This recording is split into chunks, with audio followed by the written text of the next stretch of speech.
Now, we're going to be talking about American Muslims, and we have a couple of folks in our studio today, and I'm going to work very hard on names, and I must admit the difficulty of that. And folks, I must admit so much ignorance about this topic. Remember that ignorance is not a desire not to learn something, it is a lack of exposure, typically. So I would call myself fairly ignorant about American Muslims. So forgive me if I ask stupid questions, okay? So there's no stupid question today. I have in the studio Arslan Qatari. Arslan Bukhari. What? It's close enough. Arslan Bukhari. Bukhari. Mm-hmm. Okay. And also, he is the executive director of the Council on American Islamic Relations. We also have with us today Sundus Hashmi. Is that right, Sundus? And Sundus is a Richland High graduate, and she's on summer break right now, but typically she is in China going to med school. Is that correct? Yes. Yeah, good. Well, welcome to both of you. I'm so glad you could join us today. So you are the executive director of this Council on American Islamic Relations, and there are, I'm going to call them chapters for lack of the correct word, all over the country, and you are the director for the State of Washington Council. That's correct. And what is the goal of this council? So the CARE's mission is simple. We defend Muslim civil rights, we fight bigotry, empower American Muslims, and promote understanding. The reason why we do it, we really believe that American Muslims deserve the same opportunities as all Americans to build better futures for their families and for their children. And American Muslims really share our country's strong family values, dedicated to raising and educating their children. Our job is to make sure that the American dream is reachable for everyone and take away obstacles in the face of discrimination so that they can also achieve the American dream. Well, you know, here we go in one of my like more ignorant questions, but what is or who is a Muslim? Well, Muslim is a person who follows Islam, so it could be a person who is of the Muslim faith. Islamic is a adjective for a non-human item, so it could be Islamic art, Islamic literature. A Muslim is a person. Mm-hmm. Yes, of course. Okay, I got that part. But what are the basic tenets, for example, of Islam? Well, so Muslims believe that there's one God, and no other God but one God. And we also believe in all the prophets. So we believe in, Muslims believe that Adam was the first prophet, and between him and Muhammad, the last prophet, came thousands more. So Jesus, Moses, Isaiah, Isaac, many of the prophets that are in the Old Testament and the New Testament, Muslims believe in. And we also believe in God's books. Muslims believe that God revealed the Torah to Moses, the Gospels to Jesus, the Psalms to David, and many more books through his messengers to educate their people and bring them to the way of God. And so your equivalent of the Bible would be the Quran. Muslims believe the Quran was revealed also by God through his angels to the Prophet Muhammad. Okay, all right. So I want to learn a little bit about Muslims in the Tri-Cities. I mean, how many people are here that would be considered Muslims? There are about 5,000 American Muslims here in the Tri-Cities. There are about 20 Tri-City Muslim doctors, including my father, Dr. Farouk Hashmi. He works at Lourdes Counseling Center. As well, there are people that work in public, there's people that work in the Girl Scouts, Boy Scouts, as well as social workers like Amira Al-Salami. As well as, I have personal friends myself. They work, one of my friends, Sana Delsi, she works at CBRC as a lifeguard. I have another friend, Hanin Al-Wazani. She actually volunteers in tennis clubs during the summer to help, like, to teach younger kids. Mm-hmm. So basically, Muslims are integrated in almost all aspects of our society here in the Tri-Cities. Of course. How is it that people first came here? I'm always curious about that. Work.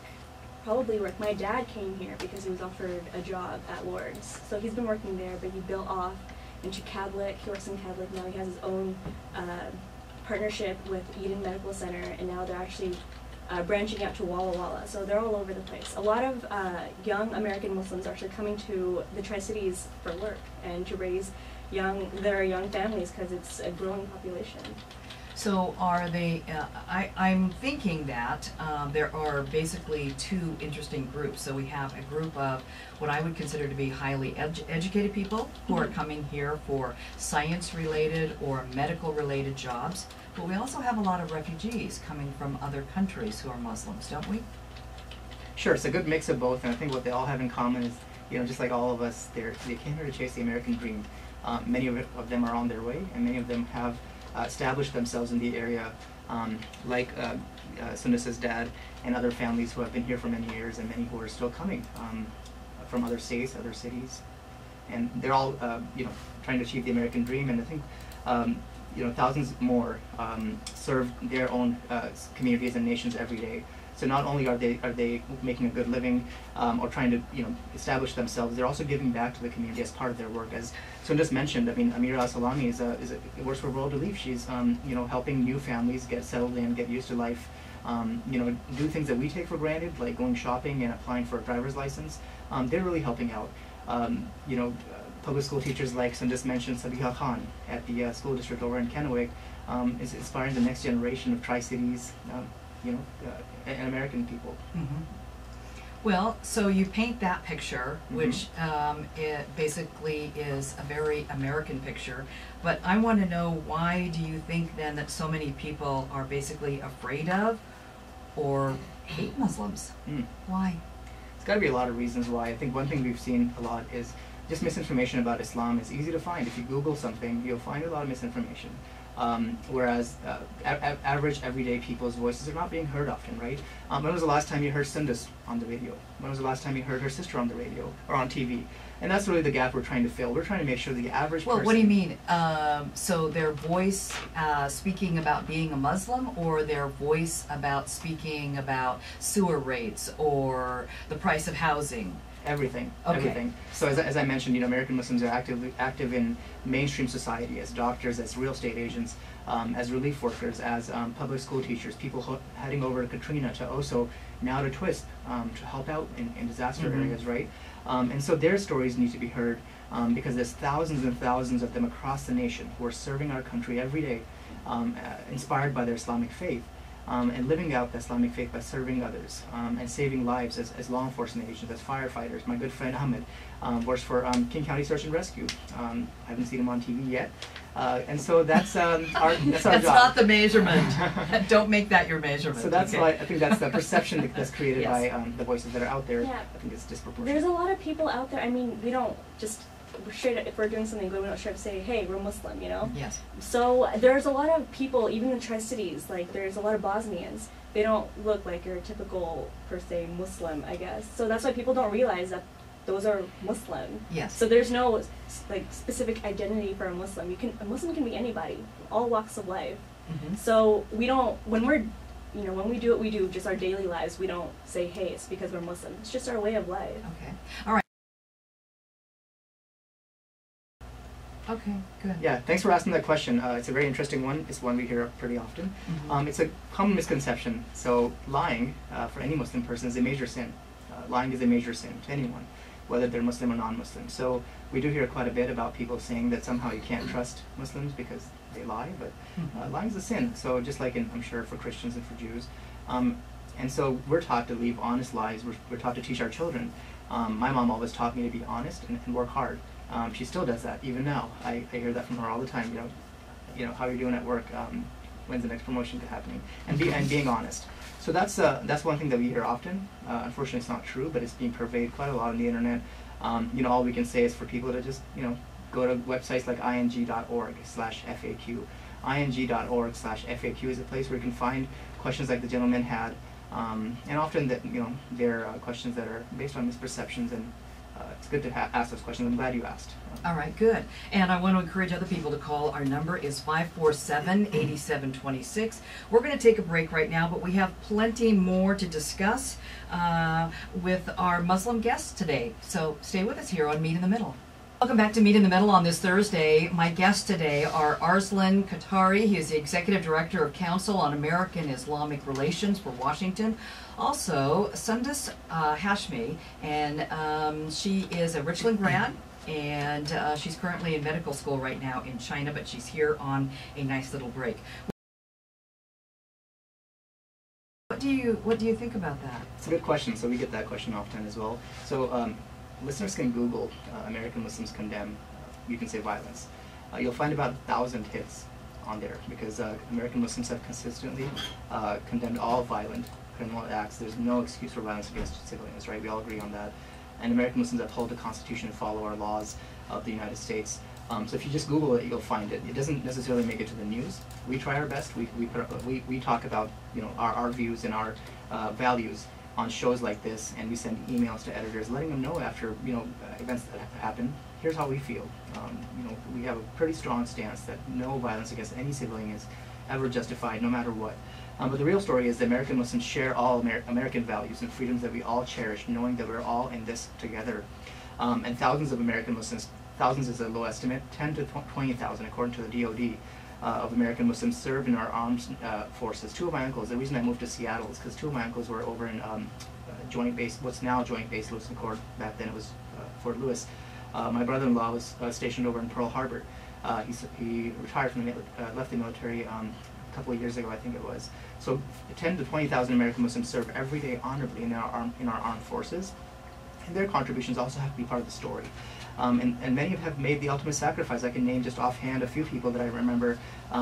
Captain James Ahern and many more who've made the ultimate sacrifice. They gave their lives for this country, and these are American Muslim people inspired by their faith to stand up for what they believe is right by joining the armed forces. I myself, back in high school, was in the wrestling team, and I remember Staff Sergeant Cooper coming to our practices, and I wanted to join the United States Marine Corps. I couldn't get in. I got disqualified because I wore an orthotic in my shoes back in the day. My uncle told me shouldn't have to mention that. Well, I was honest, as my mom told me I should. Couldn't get in, unfortunately, but I really wanted to because I wanted to make sure that I took I benefit from the public school system. I benefit from college, and I want to give back now. Is what my thought was back in high school.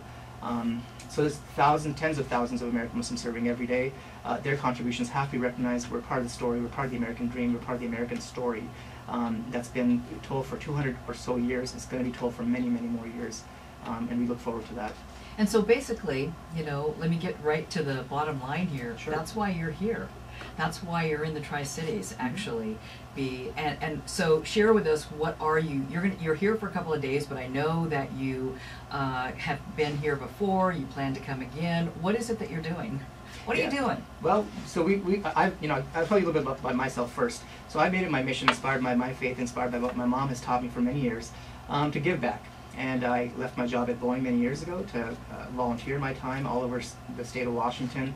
And just a few years ago, I joined CARE because I wanted to make sure that average, everyday, upstanding, hardworking Muslims know how to contribute their voice to the mainstream conversation like today, and they know how to talk to lawmakers to make sure that their lawmakers are representing them. So that's why I'm here today. We're having workshops all over the state. Every month in every major city. We had one last week in Spokane, having one today and tomorrow in Tri-Cities. And the goal there is to train the average Muslim person, doctors and medical students and others, and everyone else who makes their home here, young people and retired persons as well, on how do you contact your lawmakers, how does the different levels of government work, and how do you really contribute your voice to the public conversation. What are some ways you can get involved in civic life? How can you find places to volunteer? Well, can I interject there to say that add another agenda item of what Sure. this caller was talking about before, and that is how to speak up to describe maybe what American Muslims believe versus what is happening, violent situations in other parts of the country. So when more people speak out, then there's just more communication. Absolutely, and I'll promise you that. That's my pledge to you today. All right, thank you. That will make sure that more people are able to speak out about their lives and their stories. One more thing that we hear often, especially in the blogosphere, sure, I'll do that for you if you'd like. I mean, if that makes you happy, I'm happy to do it, and that's what I believe also, right? As I have mentioned, American Muslims condemn all violent criminal acts, including by foreign terrorist organizations as designated by our Department of State, like Hamas, like Hezbollah. Mm-hmm. So we do that every day. But that's just my response to your question. Again, I'll remind you of the thousands and thousands of American Muslims who are giving back every day. About 20 doctors, of them, at least 10 of them have to be cardiologists, right here in Tri-Cities. 10 or so Muslim cardiologists saving lives every single day. And that's really the story of the American dream as lived by Muslims here in Tri-Cities. But let's be fair and say that Muslims have all different kinds of ideas, just like any other group of people. We have all different levels of people who are ignorant or stupid or smart or educated or sensitive or generous. So we represent all different levels as well. The 50% and something about Sharia law. Sharia law. That 50% of American Muslims support Sharia law. Is that correct? Depends what you call it. So Sharia basically is Islamic teachings. I have a beard, I pray, I fast because of Islamic teachings, and that's what Sharia is. So if you're talking about religious freedom, American Muslims, like all Americans, value religious freedom. If you're talking about laws, I think we're happy with the revised codes of Washington. We're happy with the federal laws. I don't think anybody wants any foreign laws in America. So I think that's pretty clear, Muslims or otherwise. So I think if that's the assertion, then I think it's false. I think American Muslims are perfectly happy following federal law and, again, building their lives here in America in the traditional American way, working hard, supporting their families, and following the laws of the land, the Constitution and federal and state laws and city laws. Do you ever find that it's difficult? Some of the questions that have been raised by the callers, which are legitimate questions. Do you ever get frustrated because you see what's happening, and do you view that as someone who's taken your faith and distorted it? Is that a source of frustration? Absolutely. Think about it every day. And that's why I think our job is to make sure that the average person's voices are heard, that we respond to the bad guys and tell them who they really are, and tell the public who they are. But the other side has to be completed also. We've got to tell the public who we are, how we live our lives every day. There's about 7 million Muslims in the country, about 100,000 in the state of Washington, about 5,000 in Tri-Cities. And these are upstanding, law-abiding, hardworking people, right, who came by choice to America to build a life here, right, for their kids. That's the story that we try to tell more of. Of course, we respond to the bad guys, and that's our work. We're going to take a break here. We're going to be back because I very specifically want to send us some thoughts about growing up here in the Tri-Cities and what that was like. She currently wears a headscarf. Other women in her family do not, but we'll ask her more about that. So stay with us here on Meet in the Middle. Well, as John just said, our hour is moving along really quickly here. I'm so glad you could join us. We're talking about American Muslims, and particularly I want to learn more about life in the Tri-Cities.